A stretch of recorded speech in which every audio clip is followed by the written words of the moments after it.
Hi, I'm Becky from Icing on Top Becky's Cupcakes, and today I'm going to teach you how to make pulled sugar. And with pulled sugar you can make wonderful creations, centerpieces, cake toppers.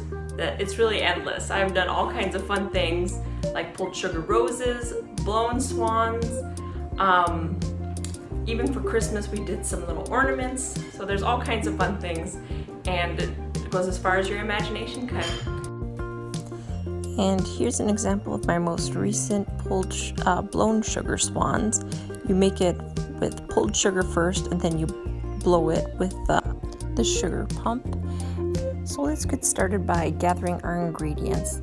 You will want 5 cups of sugar and 1 3/4 cup water. And we're going to put all of these into a large saucepan, and I'm going to start cooking it on low.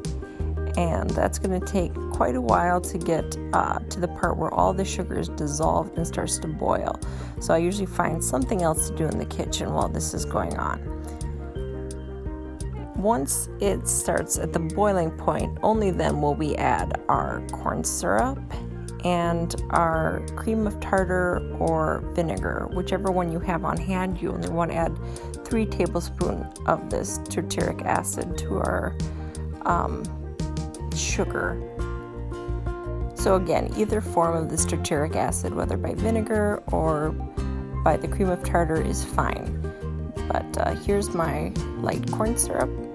I'm gonna get it ready in my 1/2 cup here, and here it's boiling, so we're gonna go ahead and add both that and today I'm gonna use 3 tablespoons of vinegar. So I've already put those in, and now I'm just going to let it boil, and I'm going to absolutely not stir it at this point at all.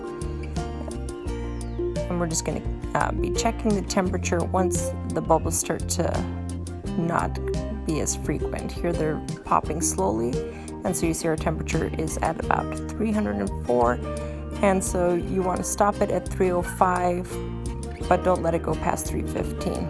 And I immediately stop it by plunging just the bottom of the pot into cold water. And then once the mixture itself stops having little bubbles, then I'm going to pour it out. And here are all the supplies I use. I'm going to need the white gel food coloring today because I'm going to be making some swans. And in the back there you see I have a silicone noodle, and I just have that noodle in the shape of a circle. That's what I'm going to use to place my swans on once I've finished my swans. It'll give me a nice little sugar base that I can put on top of my cake later. I'm just going to pour this out into that circle.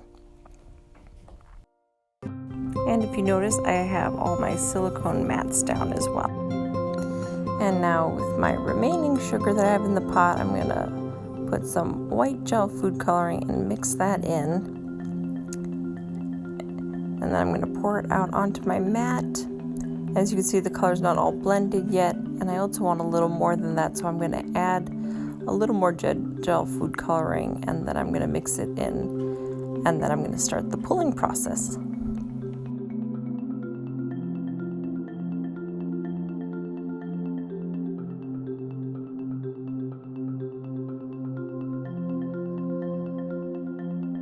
And now you're going to fold the mat in on itself to kind of keep the sugar moving back into itself.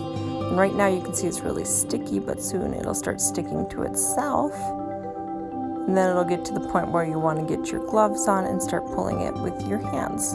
But yes, it's still really hot, so you don't really want to touch it with your bare hands yet.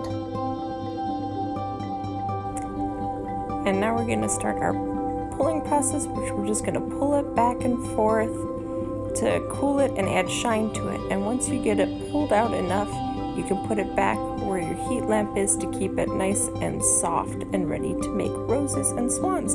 So check out my other tutorials on making swans and roses.